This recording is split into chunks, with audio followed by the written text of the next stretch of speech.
আল্লাহ বলেন এই যে আযাবগুলো দেই ভালো মতো বুঝো, এই আযাবগুলো কিন্তু তোমাদের সকল খারাপ কাজের বদলা নয়। তোমরা দুনিয়াতে যে পরিমাণ খারাপ কাজ করো সকল খারাপ কাজের বদলা নয়, বরং হাজারটা গুনাহের মধ্য থেকে একটা গুনাহ আমি আল্লাহ ধরে এটার বদলা দেই। অন্য 99টা বা 999টা গুনাহ আমি আল্লাহ মাফ করে দেই। 100 গুনাহের মধ্য থেকে আমি আল্লাহ বাছাই করে তোমাদের জন্য অল্প কয়েকটা গুনাহ প্রেরণ করি, আর বাকি গুনাহগুলোকে আমি আল্লাহ তোমাদের মাফ করে দেই। ওই গুনাহের শাস্তি আমি আল্লাহ প্রেরণ করি না। কেন এটা আমি আল্লাহ করি তোমরা কি জানো নাকি? একমাত্র কারণ হলো বা'দাল্লাযী আমিলু লাআল্লাহুম ইয়ারজিউন, যেন তোমরা তোমাদের গুনাহ থেকে ফিরে আসো, যেন তোমরা তওবা করো, আমি আল্লাহর পথে যেন তোমরা ফিরে আসো। এই কারণে আমি আল্লাহ মাঝে মাঝে দুই একটি শাস্তির আযাব দুনিয়াতে প্রেরণ করে থাকি। তাহলে আযাব যেটা আসে এটা আমরা বুঝতে পারলাম কেন আসে। আল্লাহ আমাদেরকে সতর্ক করছেন যে বান্দা নামাজ ছেড়ে দিয়েছো, ঝাঁকা দিয়ে মনে করায় দেয় তোমাকে ফজরের নামাজে শরীক হতে হবে। গুনাহ করে ফেলছো, তওবা করে আমি আল্লাহর পথে ফিরে আসো, এটা মনে করিয়ে দেওয়ার জন্য মাঝে মাঝে আল্লাহর পক্ষ থেকে আমার আপনার জন্য আযাবের ফয়সালা হয়। হাদিসের মধ্যে আল্লাহর রাসূল সাল্লাল্লাহু আলাইহি ওয়াসাল্লাম কিছু বিশেষ অপরাধ বলেছেন, যে অপরাধগুলোর কারণে আল্লাহর পক্ষ থেকে আযাব আসে। আলোচনা সংক্ষিপ্ত করতে হবে, হুজুর চলে আসছেন, একবারে সংক্ষেপে বলতেছি। 1 নাম্বার হলো সরকারি সম্পদ যখন মানুষ আত্মসাৎ করে তখন আল্লাহর পক্ষ থেকে ভূমিকম্পের আযাব আসে। 2 নাম্বার, যখন মানুষ সরকারি সম্পদের ফায়দা উঠায়, আমানতের যখন ফায়দা উঠায় তখন আল্লাহর পক্ষ থেকে ভূমিকম্পের ফয়সালা আসে। 3 নাম্বার, যখন মানুষ যাকাত প্রদান করে না তখন আল্লাহর পক্ষ থেকে আযাবের ফয়সালা হয়। 4 নাম্বার, ওয়াতুল্লিমা লিগাইরিদ দ্বীন, দ্বীনি শিক্ষা ছাড়া বিধর্মীদের অপসংস্কৃতির শিক্ষা যখন সমাজে গ্রহণ করা হয় আল্লাহর পক্ষ থেকে ভূমিকম্পের ফয়সালা হয়। 5 নাম্বার, ভালো মতো বুঝবেন, নিজের স্ত্রীর কথা শুনে পিতামাতাকে তরক করে, স্ত্রীর পাগল বন্ধুর পাগল পিতামাতার অবাধ্য, আর স্ত্রী এবং বন্ধুর বাধ্য সন্তান যখন হয় তখন আল্লাহর পক্ষ থেকে ভূমিকম্পের ফয়সালা হয়। 6 নাম্বার, মসজিদে যাওয়ার পরে চিল্লাফাল্লা করা, মসজিদে যে দুনিয়াবি কথাবার্তা বলার কারণে আল্লাহর পক্ষ থেকে ভূমিকম্পের ফয়সালা হয়। 7 নাম্বার, সমাজের নেতা যখন ফাসিক ব্যক্তি হয়, গুনাহগার পাপিষ্ঠ ব্যক্তি হয়, আল্লাহর পক্ষ থেকে জাহান্নামের আযাবের ফয়সালা হয়, ভূমিকম্পের ফয়সালা হয়। 8 নাম্বার, ভালো মতো মনে রাখবেন, যখন সমাজের মধ্যে গান বাদ্যকে আম করে দেওয়া হয়, যেখানে মন চায় সেখানে গান বাদ্য চলে, গান শিখানো হয়, গানের চর্চা চলে, ডাক ঢোলের ব্যবহার বেড়ে যায়, আল্লাহর পক্ষ থেকে ভূমিকম্পের ফয়সালা হয়। 9 নাম্বার, সমাজের মধ্যে যখন মদ্যপান বেড়ে যায় আল্লাহর পক্ষ থেকে ভূমিকম্পের ফয়সালা হয়। 10 নাম্বার, সমাজের মধ্যে যখন মানুষের নিজের পূর্বপুরুষদেরকে গালিগালাজ করে, নিজের পূর্বপুরুষদেরকে অপমান অপদস্থ লাঞ্ছিত করে আল্লাহর পক্ষ থেকে তখন ভূমিকম্পের ফয়সালা হয়। তো এই 10টা অপরাধ থেকে আমরা বেঁচে থাকবো তো ইনশাআল্লাহ? মনে থাকবো না ইনশাআল্লাহ? যাকাত দিব, সম্পদের হেফাজত করব, নেতা নির্বাচন এটা হলো সবচেয়ে গুরুত্বপূর্ণ। এই সময় আজকে মাত্র তফসিল ঘোষণা হয়েছে, নেতা নির্বাচনের ক্ষেত্রে 1 কাপ চা আর পানের বিনিময়ে নিজের ভোটকে বিক্রি করে দিব না ইনশাআল্লাহ। কথা দেন ইনশাআল্লাহ? বিক্রি করে দিবেন 1 কাপ চায়ের বিনিময়ে, যারে তারে ভোট দিয়ে দিবেন। মনে রাখবেন, নেতা নির্বাচন করবেন আল্লাহওয়ালা, জমিনের মধ্যে শান্তিতে থাকতে পারবেন। আল্লাহ আমাদের সকলকে কোরআন এবং হাদিস অনুপাতে জীবন গঠন করার তৌফিক দান করেন, আমিন। এই যে মজলিসের মধ্যে বসেছি, বলেন তো এটা কি ইবাদত না? কোরআন এবং হাদিসের কথা শোনা ইবাদত নাকি ইবাদত না? আল্লাহর রাসূল কি বলে শোনেন? আল্লাহর রাসূল বলেন, মাজলিসু ফিকহিন খায়রুম মিন ইবাদাতি 60 সানা। আল্লাহর রাসূল বলেন, শরীয়তের একটা বিধান তুমি শিখবা, কোরআন এবং হাদিসের একটা কথা তুমি শিখবা, এ ধরনের মজলিসে তোমার বসা 60 বছর ইবাদত করার থেকেও বেশি মূল্যবান। সুবহানাল্লাহ। আপনি 60 বছর ধারাবাহিক ইবাদত করলে যে পরিমাণ সওয়াব, এই ধরনের একটা মজলিসে বসলে সেই পরিমাণ সওয়াব। তাহলে বলেন তো এটা কি ইবাদতের মজলিস নাকি অন্য মজলিস? তো নামাজ এক ইবাদত। এশার নামাজ আমরা পড়েছি, এশার নামাজ পড়ার পরে আরো একটা ইবাদত করার তৌফিক আমরা পেয়েছি। কি বুঝে আসে? আল্লাহ আমার এশার নামাজটাকে কবুল করেছেন, আলহামদুলিল্লাহ। অনেকেই তো এশার নামাজ পড়েছে, সবার এশার নামাজ কবুল হয়েছে কিনা আমরা জানি না। নামাজিদের সংখ্যা তো অনেক। আল্লাহ রাসূল হাদিসের মধ্যে বলেছেন কিয়ামতের পূর্বে মসজিদগুলা মুসল্লি দ্বারা ভরপুর থাকবে, কিন্তু গোটা মসজিদ খুঁজে একজন ইমানদার মানুষও খুঁজে পাওয়া যাবে না। নাউযুবিল্লাহি মিন যালিক। একজন ইমানদার খুঁজে পাওয়া যাবে না। তো অনেকেই তো নামাজ পড়েছে, অন্যদের নামাজ হয় নাই এটা আমি বলবো না, কিন্তু আমরা যারা নামাজের পরে আরো একটা ইবাদত করার তৌফিক পেয়েছি, আমরা এটা গর্ব করে বলতে পারি যে আল্লাহ ইনশাআল্লাহ আমার নামাজকে কবুল করেছেন। আর জিন্দেগিতে আল্লাহর জাহান্নাম থেকে মুক্তি পাওয়ার জন্য এক ওয়াক্ত কবুল নামাজই যথেষ্ট, আর কিছু লাগবে না। এই উম্মতের খুব কিছু দরকার নাই। হায়াতে জিন্দেগি ছোট। পূর্ববর্তী জাতি 70,000 বছর, 1000 বছর, 1500 বছর পর্যন্ত তারা হায়াত পেয়েছে। মুসা আলাইহিস সালাতু ওয়াস সালামের জামানার এক ঘটনা আছে। এক মহিলা গিয়া বলতেছেন, ইয়া নবী আল্লাহ, আমার এই সন্তান মাত্র 100 বছর হায়াত পেয়ে মৃত্যুবরণ করেছে, আল্লাহর কাছে দোয়া করেন আল্লাহ যেন তার জীবিত করে দেয়। মুসা নবী বলেন, মহিলা, তোমার সন্তানের 100 বছর হায়াতের পরে তুমি আমার কাছে এসেছো তাকে জীবিত করার দোয়ার জন্য, অথচ শেষ জামানার উম্মত আসবে যাদের হায়াত হবে মোটে 60 থেকে 70 বছর। মহিলা উত্তর দিয়েছেন, নবী আল্লাহ, আল্লাহর কসম, আমি যদি সে নবীর উম্মত হতাম 70 বছর এক সেজদায় পার করে দিতাম। আমার আপনার জিন্দেগির এই যে অল্প কিছু ইবাদত, যে কোনো একটা ইবাদত যদি আল্লাহর কাছে কবুল হয়ে যায়, এর উসিলায় ইনশাআল্লাহ আশা করতে পারি আল্লাহ আমার জিন্দেগির গুনাহ মাফ করে দিবেন, আমাকে জান্নাতের মালিকানা দান করবেন ইনশাআল্লাহ। এই জন্য এই যে মজলিসগুলোতে আমরা বসেছি, এই মজলিসগুলি কোনো ছোট মজলিস নয়। এই মজলিসগুলোতে লোকজন কম হতে পারে, সংখ্যায় আমরা কম হতে পারি, কিন্তু আল্লাহর কাছে সংখ্যাধিক্যের হিসাব কখনো হয় না, বরং আল্লাহর কাছে মানুষের অন্তরের মাকবুলিয়াত কতটুকু আছে, তার অন্তরে আমি রবের মহাব্বত কতটুকু আছে, এটা আল্লাহ যাচাই করেন। সংখ্যার হিসাব কখনোই করা হয় না। হাদিস আছে, আল্লাহ রাসূল বলেছেন, বাদাল ইসলামু গরীবা ওয়া সায়াউদু কামা বাদাআ। ইসলামের সূচনাই তো হয়েছিল 1-2 জন মানুষ দিয়ে। গোটা বিশ্ব যখন গুনাহের সমুদ্রে নিমজ্জিত, জাহিলিয়াতের জামানা বলা হয়, গুনাহ ছাড়া সমাজের কোথাও কোনো কিছু পাওয়া যায় না, সেই মুহূর্তে নবী আরবি সাল্লাল্লাহু আলাইহি ওয়াসাল্লাম দুনিয়াতে আগমন করেছেন। 1 ম্যান আর্মি ছিলেন, সাথে কেউ ছিল না। কেউ ছিল? আল্লাহ রাসূল একা, এক অকুতোভয় সৈনিক। দুনিয়ার কারো কাছে মাথা নত করেন নাই। এক ব্যক্তির মাধ্যমে দ্বীনের দাওয়াত মানুষের দ্বারে দ্বারে বারে বারে তিনি গিয়েছেন, পৌঁছিয়েছেন, এবং সেই দিন থেকে আজকে আমরা দিন পেয়েছি। ইসলাম কখনোই সংখ্যার হিসাব করে নাই।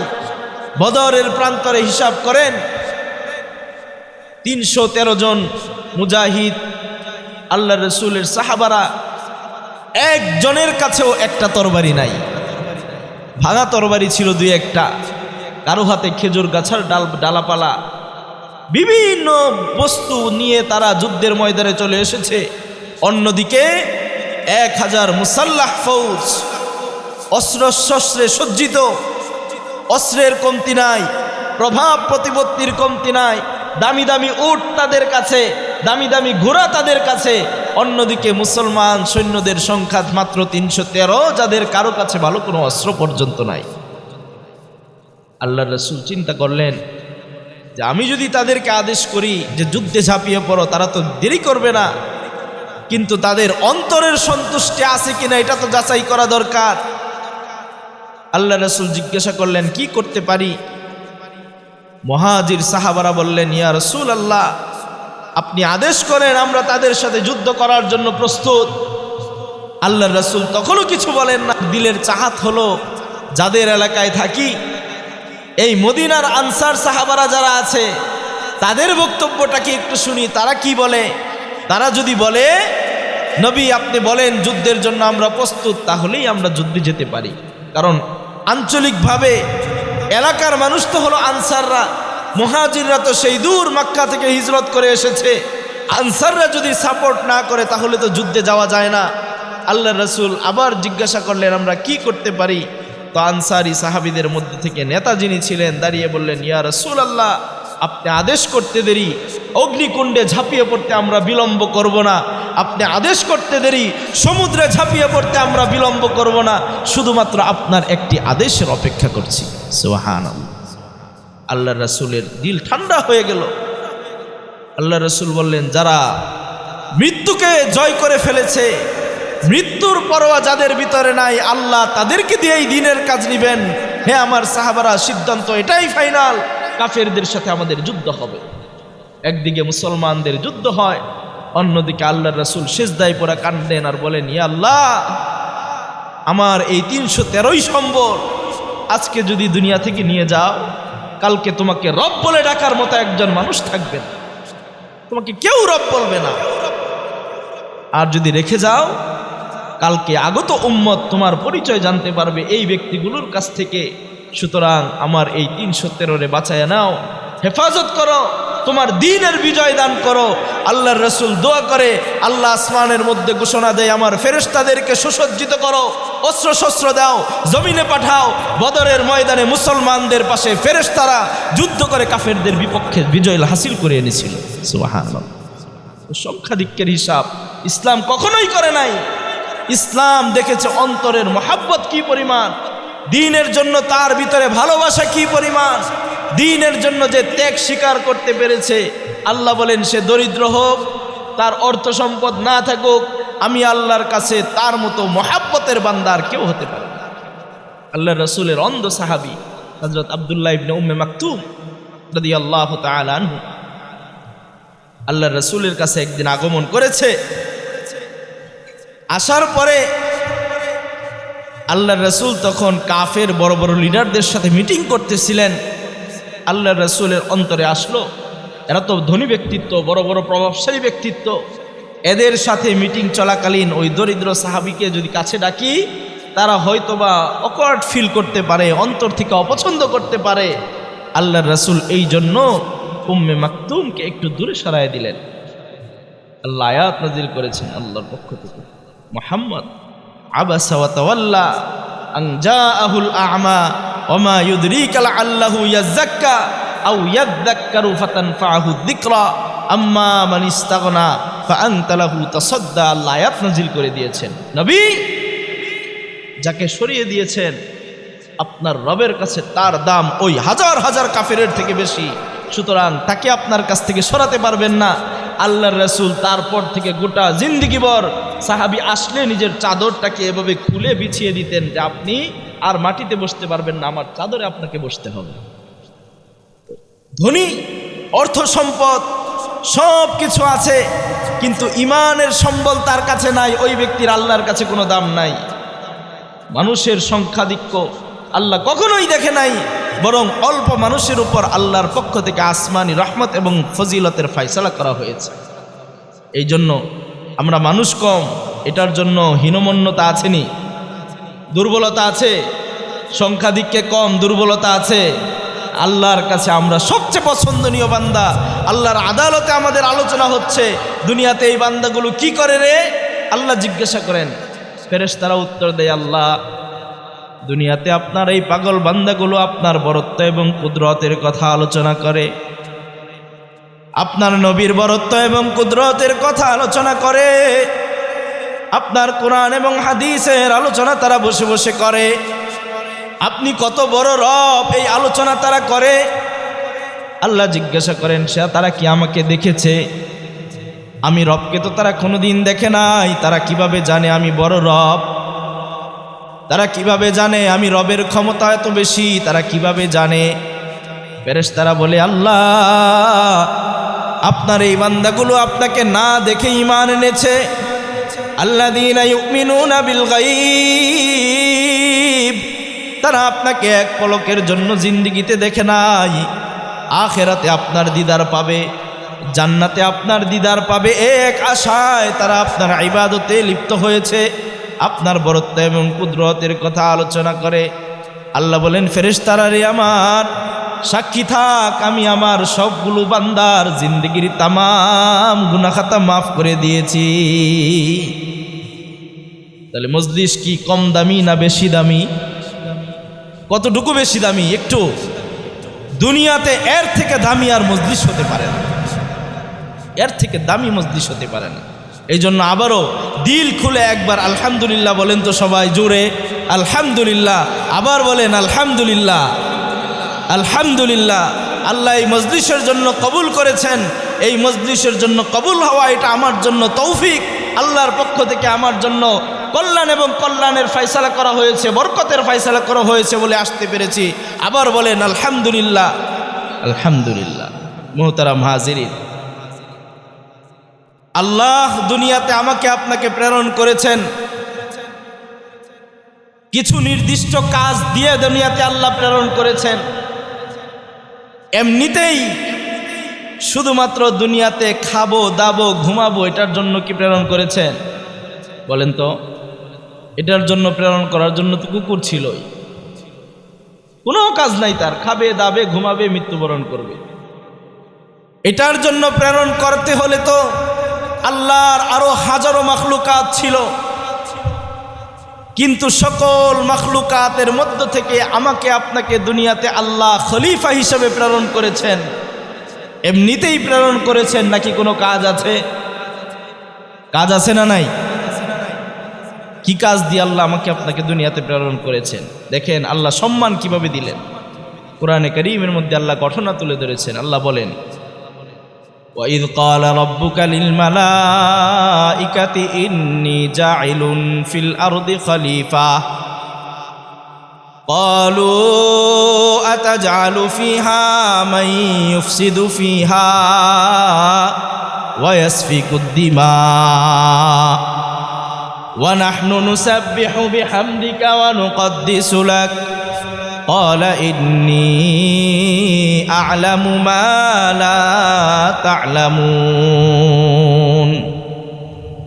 কোরআনে কারীমের আয়াতের মধ্যে আল্লাহ বলেন, আল্লাহ যখন দুনিয়াতে মানব জাতিকে প্রেরণ করার ইচ্ছা করলেন, আল্লাহ ফেরেশতাদেরকে ডেকে বললেন, ও আমার ফেরেশতারা, ইন্নী জাইলুকা ফিল আরদি খলিফা। আল্লাহ বলেন, দুনিয়াতে আমি আমার খলিফা প্রেরণ করতে চাই, দুনিয়াতে আমি আমার খলিফা আমার প্রতিনিধি দুনিয়াতে প্রেরণ করতে চাই। ফেরেশতারা বললেন, আল্লাহ আমাদেরকে সৃষ্টি করেছেন, আমরা তো আপনার ইবাদত বন্দেগীতে লিপ্ত রয়েছি, কেউ রুকু অবস্থায় রয়েছি, কিয়ামত পর্যন্ত রুকু অবস্থায় থাকব, কেউ সিজদারত অবস্থায় রয়েছি, কিয়ামত পর্যন্ত সিজদায় পড়ে আপনার তাসবিহ পাঠ করতে থাকব, কেউ কিয়াম অবস্থায় আছি, দাঁড়ানো অবস্থায় আপনার তাসবিহ পাঠ করতে করতে জিন্দেগি শেষ করে দিব, বিভিন্ন অবস্থায় আমরা ইবাদত আপনার করতেছি গো মাওলা। দুনিয়াতে আবার নতুন করে প্রতিনিধি পাঠানোর কি দরকার? যারা দুনিয়াতে যাবে ফিতনা ফাসাদ করবে, খুন খারাপি করবে, আপনার কথা ভুলে যাবে, আপনাকে স্মরণ রাখবে না, এমন এক জাতি আপনি দুনিয়াতে আবার কেন প্রেরণ করতে চান? আল্লাহ জবাব দিয়েছেন, ও আমার ফেরেশতারা, আমি যা জানি তোমরা তো তা জানো না। দুনিয়াতে আমি খলিফা প্রেরণ করব, খলিফা আমার ইবাদত বন্দেগী করবে, আমার রাজত্ব তাদের হাতে দিয়ে দুনিয়াতে তাদেরকে প্রতিনিধি বানাবো, দুনিয়াতে তারা হবে আমার সর্বশ্রেষ্ঠ বান্দা। কিন্তু ফেরেশতাদের সেই মজলিসের মধ্যে মানব জাতির ইজ্জত হয় নাই। এই জন্য আল্লাহর পক্ষ থেকে একটা পদ্ধতি অবলম্বন করেছেন। আল্লাহ বলেন, ওয়া আল্লামা আদামাল আসমাআ কুল্লাহা সুম্মা আরাদাহুম আলাল মালাইকা আল্লাহ বলেন আমি আদমকে দুনিয়ার সকল বস্তুগুলোর নাম শিখাইলাম একটা একটা করে। এটা আম গাছ, এটা জাম গাছ, এটা বাঁশ, এটার নাম মাদ্রাসা, এটা মানুষ, এটা পিপিলিকা, একে একে দুনিয়ার আমার যত সৃষ্টি আছে সকল সৃষ্টির নামগুলো শিখাইলাম। নাম শিখানো পর্যন্ত শেষ নয়, নাম শিখায়া পরে আদমকে আমি ফেরেশতাদের সামনে পেশ করলাম। সুম্মা আরাদাহুম আলাল মালাইকা ফাকালা আনবিউনি বিআসমাই হাউলাই ইন কুনতুম সাদিকিন। আল্লাহ বলেন আমি ফেরেশতাদেরকে প্রশ্ন করলাম, ও আমার ফেরেশতারা, তোমরা তো বলেছিলে দুনিয়াতে আমি যদি আমার প্রতিনিধি প্রেরণ করি তারা ফিতনা ফাসাদ করবে, তারা রক্তপাত করবে, তারা মানুষে মানুষে দাঙ্গা হাঙ্গামা করবে, তারা ঝগড়া বিবাদে লিপ্ত হবে। আজকে তোমরা যদি তোমাদের এই বক্তব্যে সত্যবাদী হয়ে থাকো, আমি তোমাদের সামনে এই যে দুনিয়ার সকল বস্তুগুলো সাজাইলাম, একটা একটা করে একটি বস্তুর নাম বলো। ফেরেশতারা বলল সুবহানাক লা ইলমা লানা ইল্লা মা আল্লামতানা ইন্নাকা আনতাল আলিমুল হাকীম। ফেরেশতারা আল্লাহর সামনে সারেন্ডার করে বলল, আল্লাহ আপনার সত্তা পুত পবিত্র, আপনার জাত পুত পবিত্র, আপনি তো আমাদেরকে এই সকল জিনিসের নাম শিখান নাই, আপনি যদি না শিখান আমাদের তো বলারও ক্ষমতা নাই। আল্লাহ ডাক দিয়া কয়, আদম তুমি শোনাও তো তাদেরকে জিনিসগুলোর নাম। আদম একে একে প্রত্যেকটা জিনিসের নাম তাদের সামনে যখন শোনায় দিল, ফেরেশতারা দেখলো আমাদের থেকে আদমের জ্ঞান বেশি, আমাদের থেকে আদমের ইলম বেশি। ইলম যার বেশি সে সবচেয়ে বেশি সম্মানিত। যেহেতু আল্লাহ তাকে ইলম দান করেছেন, তার সম্মান সবচেয়ে বেশি। ফেরেশতারা বুঝে গেলেন আদমের সম্মান আমাদের উপর বেশি, সুতরাং তারা তার সামনে মাথাকে নত করে দিয়েছেন, সেজদায় লুটিয়ে পড়েছেন।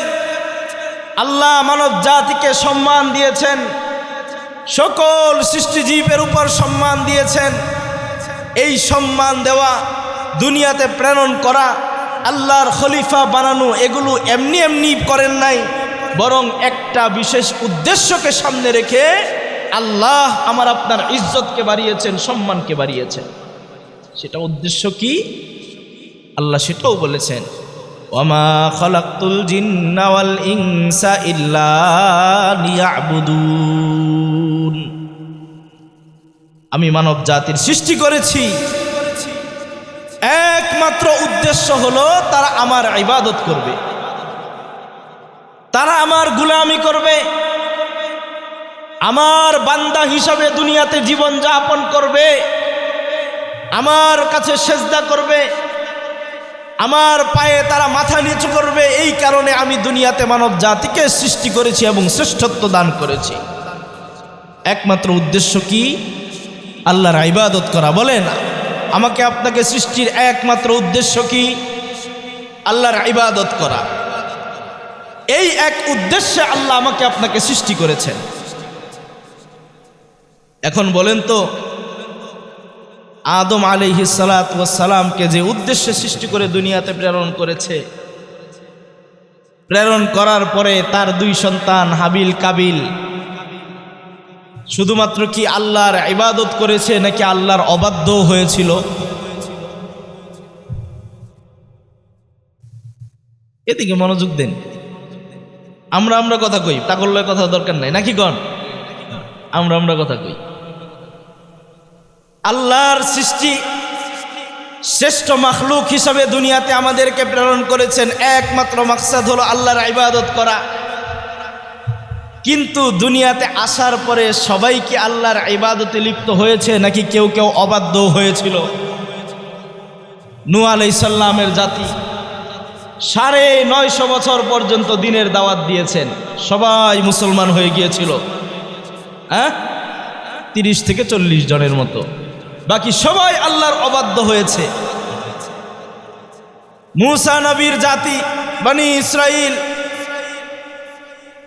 আল্লাহ তাদের উপর অসংখ্য অগণিত নিয়ামত রাজি দান করেছিলেন। আসমান থেকে মান্না সালওয়া খাবারের ব্যবস্থা করেছেন, সমুদ্রের মাঝে পথ তৈরি করে তাদের পারাপারের ব্যবস্থা করেছেন, ফেরাউনের হাতে যাদের জীবন নিষ্পেষিত ছিল সেখান থেকে তাদেরকে হেফাজত করেছেন। বলেন তো পরবর্তীতে তারা সবাই মুসা নবীর ভক্ত অনুরক্ত আল্লাহর ইবাদত গুজার বান্দা হয়েছিল নাকি অবাধ্য হয়েছে? অবাধ্য হয়েছে। ঈসা আলাইহিস সালাতু ওয়াস সালামের জাতি ঈসাই যাদেরকে বলা হয় খ্রিস্টান, তারা তো আগে বাড়তে বাড়তে এতটুকু বেড়েছিল যে নবীকে পর্যন্ত হত্যা করতে তারা লিপ্ত হয়েছিল। জাকারিয়া আলাইহিস সালামকে তারা হত্যা করেছে।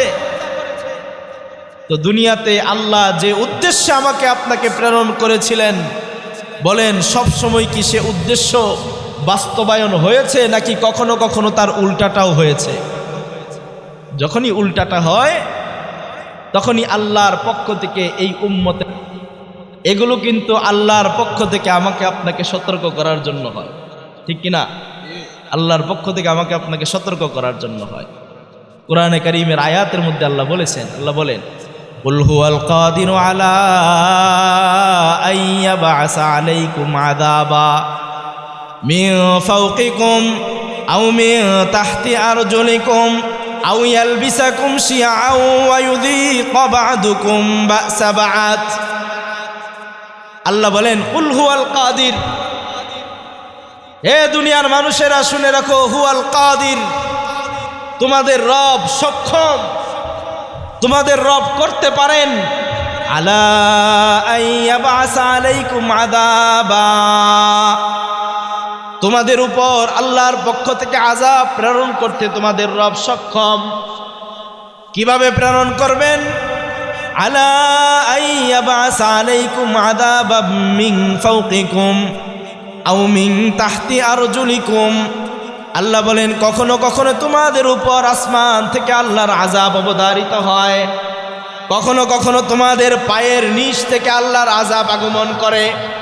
আসমান থেকে আযাব আগমন করে, জমিন থেকে পায়ের নিচ থেকেও আল্লাহ আযাব পাঠায়। এই আযাব পাঠাতে তোমাদের রব সক্ষম। আও ইয়ালবিসাকুম শিয়া, অথবা আল্লাহ তোমাদেরকে বিভিন্ন দলে উপদলে বিভক্ত করে দিবে। তখন তোমরা একজন অপরজনের সাথে মারামারি করবা, হানাহানি করবা, ফিতনা ফাসাদ করবা, এভাবে তোমাদের জিন্দেগি চলে যাবে, তোমরা মৃত্যুবরণ করবা। তাহলে বলেন তো জমিনের নিচ থেকে যেই কম্পনের সৃষ্টি হয়েছিল এটা কে প্রেরণ করেছেন? দুনিয়ার কোনো মানুষের ক্ষমতা আসেনি। বর্তমান পৃথিবীতে কিছু কিছু বিশ্বাস এমন, যেই বিশ্বাসগুলো আসার পরে আমার আপনার কাছে আল্লাহর আযাব স্বাভাবিক হয়ে যায়। বিজ্ঞান ব্যাখ্যা করেছে, ভালো করে শুনেন, বিজ্ঞান ব্যাখ্যা করেছে জমিনের নিচে কিছু প্লেট আছে, প্লেট গ্যাস যখন বেড়ে গিয়েছে প্লেটগুলোতে কম্পন সৃষ্টি হয়েছে, তাই দুনিয়াতে ভূমিকম্প হয়েছে। মানুষ যেন এটা বুঝে যে ভূমিকম্প হওয়া এটা প্রাকৃতিক একটা স্বাভাবিক বিষয়, গুনাহের সাথে এটার কোনো সম্পর্ক নাই।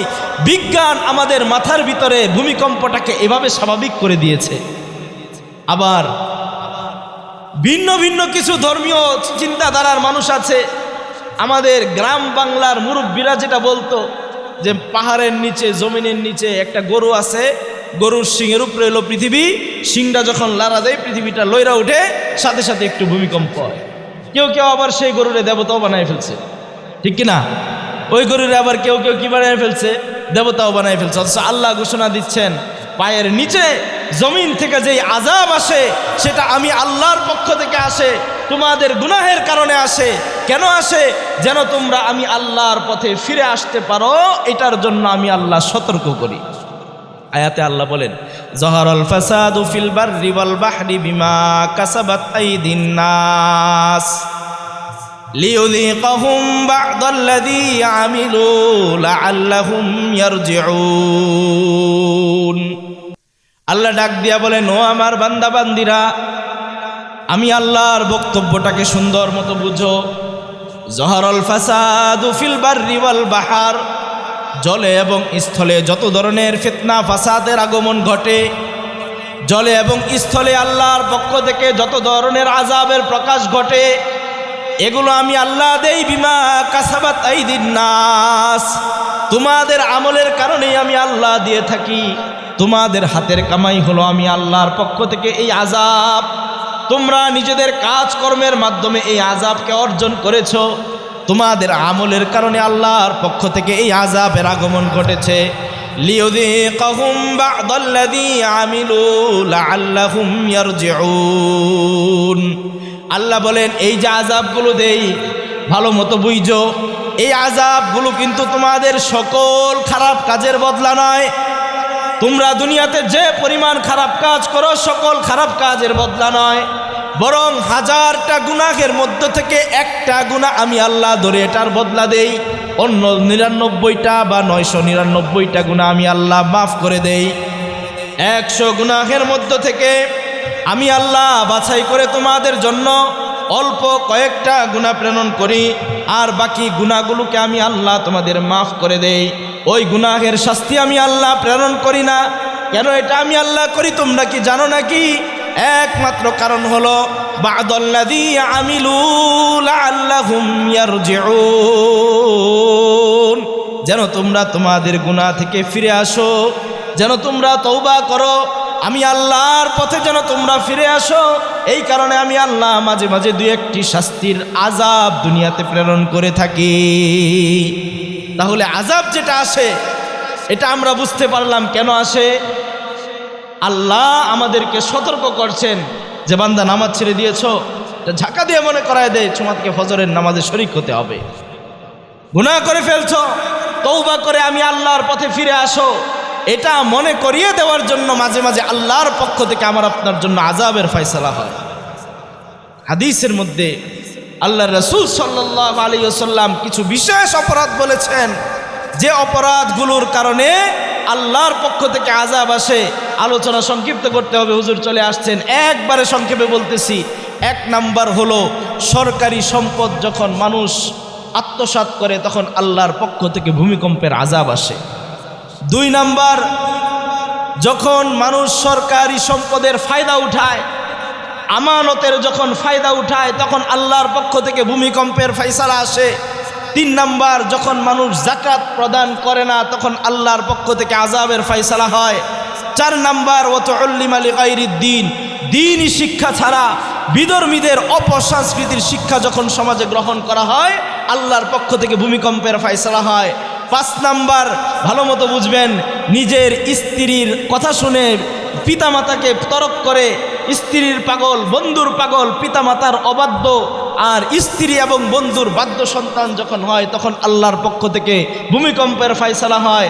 6 নাম্বার, মসজিদে যাওয়ার পরে চিল্লাফাল্লা করা, মসজিদে যে দুনিয়াবি কথাবার্তা বলার কারণে আল্লাহর পক্ষ থেকে ভূমিকম্পের ফয়সালা হয়।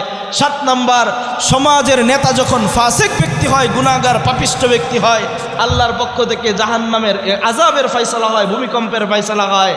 8 নাম্বার, ভালো মতো মনে রাখবেন, যখন সমাজের মধ্যে গান বাদ্যকে আম করে দেওয়া হয়, যেখানে মন চায় সেখানে গান বাদ্য চলে, গান শিখানো হয়, গানের চর্চা চলে, ডাক ঢোলের ব্যবহার বেড়ে যায়, আল্লাহর পক্ষ থেকে ভূমিকম্পের ফয়সালা হয়।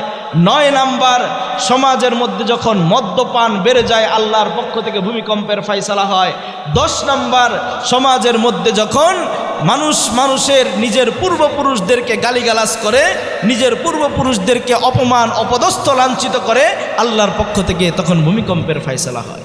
তো এই 10টা অপরাধ থেকে আমরা বেঁচে থাকবো তো ইনশাআল্লাহ? মনে থাকবো না ইনশাআল্লাহ? যাকাত দিব, সম্পদের হেফাজত করব, নেতা নির্বাচন এটা হলো সবচেয়ে গুরুত্বপূর্ণ। এই সময় আজকে মাত্র তফসিল ঘোষণা হয়েছে, নেতা নির্বাচনের ক্ষেত্রে 1 কাপ চা আর পানের বিনিময়ে নিজের ভোটকে বিক্রি করে দিব না ইনশাআল্লাহ। কথা দেন ইনশাআল্লাহ বিক্রি করে দিবেন? 1 কাপ চায়ের বিনিময়ে যারে তারে ভোট দিয়ে দিবেন। মনে রাখবেন, নেতা নির্বাচন করবেন আল্লাহওয়ালা, জমিনের মধ্যে শান্তিতে থাকতে পারবেন। আল্লাহ আমাদের সকলকে কোরআন এবং হাদিস অনুপাতে জীবন গঠন করার তৌফিক দান করেন। আমিন।